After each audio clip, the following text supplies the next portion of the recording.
Hey guys, this is Daniel. I'm shooting while I walk to a park near my house. It's a very nice neighborhood, little fences. It's a little bit noisy, that street over there, but it's not too bad.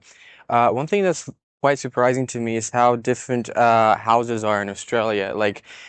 In lots of places, you get whole neighborhoods that have very similar types of housing, whereas in Australia, like you could have a home that looks like this next to a home that looks like that one over there. So like mix of modern and old and Victorian and English and like everything in between, and all in the same neighborhood, all in the same space, which is very interesting.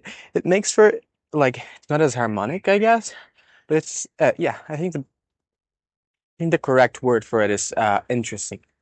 And one thing that's also amazing about not only the place that I live specifically, but Melbourne in general, and even Australia in general, is the amount of parks that they save, like in pretty much every neighborhood and like public spaces that you can really use and you can like play soccer or go around or do a little bit of a jogging or whatever.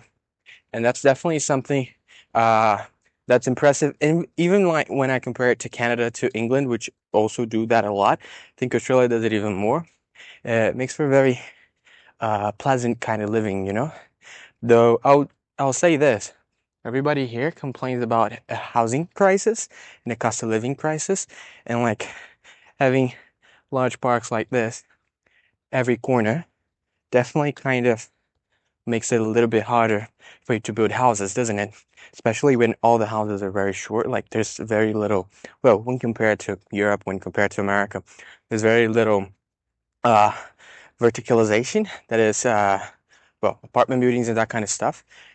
And that definitely must make a difference because if you have a lot of parks and then on top of that you have only houses like this, then you need to really, really spread out to be able to sustain your population. And I guess it hadn't been a problem for like 100 years because Australia is just so big and virtually no one lived here before. But now that it's getting like, I think it's reaching, what, 30 million people? And it's bound to grow even more with the amount of people moving here. I wonder uh, how sustainable those big parks and uh, yeah, just the nice suburban house living will actually be sustainable, especially since so much of the population just condenses themselves in like five major cities, and there's virtually no one living anywhere else. So that's definitely something to consider. And yeah, this is the park. This is by far like not the best park or the biggest park or anything, but it is literally one of like three or four that are right next to my house. Like I could walk that way, and there would be another one. I think there's another one that way as well. And yeah, it's just quite amazing. When my brother was here, he's not here anymore, but we would come and play soccer with those goals over there, which was also really nice.